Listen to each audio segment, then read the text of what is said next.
Yo, the new special on Netflix, Dave Chappelle, What's in a Name? This is the acceptance speech he did at Duke Ellington High School, School of Arts, when they was going to name the theater after him. As you know, a lot of controversy from last year's special, The Closure on Netflix. A big media storm. Dave Chappelle was attacked really for the first time by the trans community, the lesbian community, the gay community. All the communities were after Dave for that special. But let's rewind. The night of his acceptance speech to have the theater named after him, he told the story of his life. In 1987, he was living in Ohio with his father, going to middle school. Then in 87, he wanted to move to DC to live with his mother.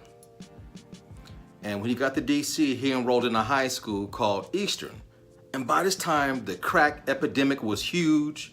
Kids walked around with pagers selling drugs. That was his age. This was new to Dave, because Dave was a quiet, reserved, shy type of dude. So he was like, man, this ain't gonna work for me, man. I'm scared. But on the weekends, he'll go get his hair cut at his particular barbershop. And he would just sit in the corner and listen to all the people snapping on each other, you know, the customers, the barbers. And it was just fun to sit back and listen to grown men talk and snap on each other.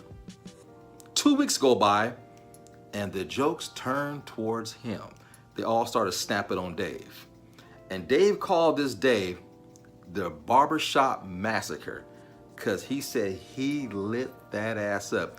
He started snapping on them. They didn't see it coming. He's like, look, I knew all the nuances. I knew all the inside jokes about each person because they were talking all the time. So I knew everything about everybody, and I lit that ass up. He went home later. There was an interview. There was a magazine that came out with Bill Cosby on the front cover, Funny and Filthy Rich. He looked at Bill Cosby, said, I can do that. Then he told his father, Dad, I want to be a comedian. And Dad said, okay, then do it. He said, well, how do I do it? He goes, well, son, first, look in the phone book. See, back then, they didn't have the internet. They had a thing called a phone book about this damn thick. Look up numbers, and his dad found a local comedy club in DC, and he found out what nights were open mic nights. Well, he went and listened, went and watched, went and learned. He talked to a few comedians. Hey, I want to do what you guys are doing. And the guy told him, the best advice that I can give you, young man, learn how to act. Then you'll be a good comedian. So he took that advice to heart, went and talked to his mom and dad about, I need to learn how to act in order to be a comedian. His mom was like, boy, okay, there's a school of arts called Duke Ellington. We'll see if you can get in. It's not that easy. You have to audition. He's like, and I can get out of Eastern where they're selling drugs at? Hell yeah. So he goes to this school. He walks through the doors. He said mind was blown. He's walking down the hallways. People are playing horns and flutes and trumpets. You know. So first time he ever seen those multiple colors, gay people walking around singing and dancing. And he said to himself, I'm not good enough to go here. So the dean talked to the young man and his family. Okay, here's a date. You have to audition to see if you can get into the school. So what do I have to do? You have to do a monologue of acting. He's like, what the hell is a monologue? He looked it up, went to the local library, MLK Library in DC. He found a piece by Mark Twain, learned it by heart, and he didn't take it serious until the last minute that he had to perform in front of all these important people that ran the school. And he was terrible. He froze up in the beginning, in the middle of his monologue, he messed up. Oh, let me start again. And one of the teachers said, no, that's enough. But, enough, young man. Sit your ass down. Then they go have a meeting with the head person of the school, and he's like, I'm sorry I screwed up. And the teacher said, well, Why do you want to come here? He says, well, I want to be a comedian. So why are you taking acting classes? Well, I was told to by a comedian. She goes, well, sir, acting. He goes, you know what? I don't want to act anyway. I'm out. Forget it. I ain't getting in. Tell me nothing else further. I'm already embarrassed. I was crushed, he said. As he's walking out, one of the students said, hey, man, I heard this, the staff talking about you. Yeah, I know, man. I screwed up. I ain't going to be able to go to the school. He goes, no, man, they like you. And you're in. Trust me, you're in. And sure enough, he got in because he told the truth. He didn't want to be an actor. He wanted to be a comedian. And kind of messed his head up. But he started to see how people think in the School of Arts. And they taught him to be yourself over the years of going there. Be yourself. Stay true to your art form. Remember, this is art. And when they had these little assemblies and stuff, these judges would come in and judge the hell out of their work. Criticize them. Rough and rugged. Tore that ass up. They were prepping these kids to deal with the real world if you want to live off of your art. And Dave Chappelle took that to heart. And that very night, he went to a comedy club for the first time and signed up to get on the open mic. He got up there and he killed it. In a room full of adults, he was the best on the stage. He did it night after night, started traveling. Dave Chappelle was on a tear. He was great at what he did. And he says, all because of that school, Duke Ellington taught me how to take harsh criticism and prep myself to be in the real world, but be myself when I'm on stage, not acting, do what I do best. And over the years, I got better. I did some sketch comedy. I did my first HBO special. Then things changed. My girlfriend, now my wife, got pregnant. Oh shit, I need to start making some real money. Knock, knock, Comedy Central. Here comes the Dave Chappelle Show, something he'd been writing for years and finally got the opportunity to bring it to the world. That first season was remarkable. He made a total of $300,000. That's what his contract was for. Sounds like a lot of money, but it's not. $300,000. Well, he started recording season 2. His contract was coming up. And the night that the Rick James special aired, that same night it blew up. That same day, the DVD sales for season 1 came out, because now he's in season 2. And to this very day, look it up, no DVD sold 1 million copies on release. Bigger than Star Wars, bigger than everything else in the world. That Dave Chappelle season 1 blew up. Now it's time to negotiate his new contract. He learned from the School of Arts. Never sell your soul. Never subject yourself to be a commodity. Be an artiste at all times. So they offered him, what, 50 million or something like that? Or I forgot what the number was.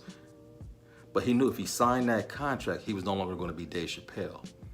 He was going to be a product of the industry. And he walked away. You know the story. He went to Africa, disappeared, didn't appear on TV for 12 years.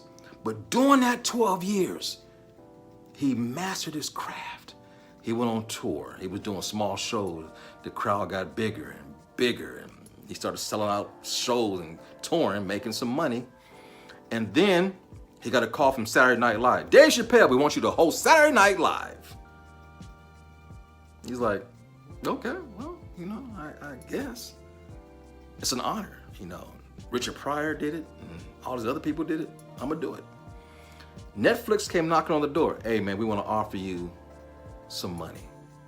We think your brand of comedy would be great for our network. So he's about to sign the contract right before he goes on stage for Saturday Night Live. He signs the contract, goes on stage, and kills it. Famous sketches that night of the election on Saturday Night Live with Dave Chappelle. He then did numerous specials on Netflix. Then he did The Closer, the most controversial one, his last one. To this day of 2021, it's the highest rated, most watched event of the year. Bigger than the Super Bowl, bigger than the Oscars, you name it. Dave Chappelle was #1 watched and criticized. So much that this kids now attending Duke Ellington was mad at him.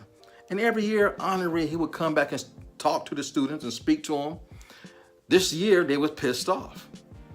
He said, those who got a problem with what I did on that special, I want to hear your thought. He says a big ass line formed and kids expressed themselves.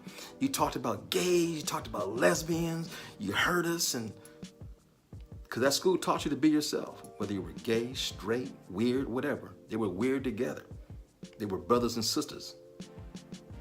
They raised each other. And he felt bad. He said, that truly hurt. Despite all the criticism and the controversy, the acting members on the board said, no matter what, kids, we're still going to name this theater after Dave Chappelle. No matter what.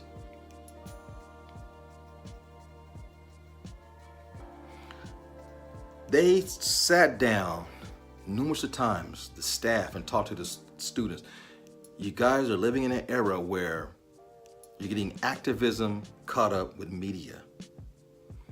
You're taught by the media to hate things that Dave Chappelle said. He said, here's an article. It's like reading the newspaper.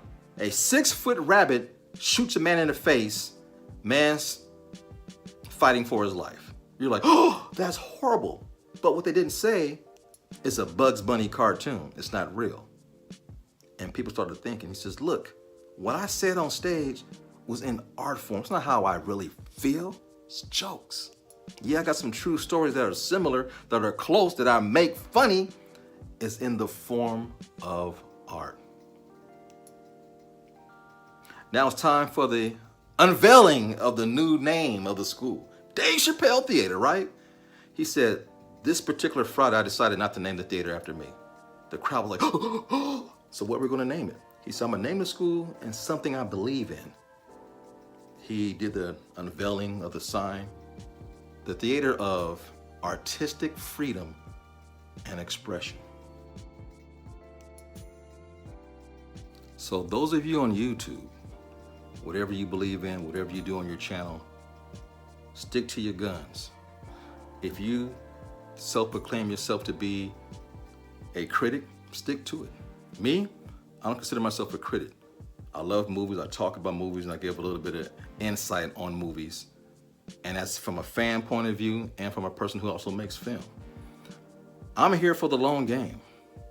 I'm here as an artist, not just a content creator talking about movies. That's not my end game. This special was incredible. It was insightful. It was moving. Brought me to tears. Dave Chappelle is a brilliant man. And he said, look, I challenge my peers to write a better special than The Closer. It's going to be decades. He says, I am a generation talent. I'm saying it the way it is. It is what it is. Dave Chappelle talks some real knowledge.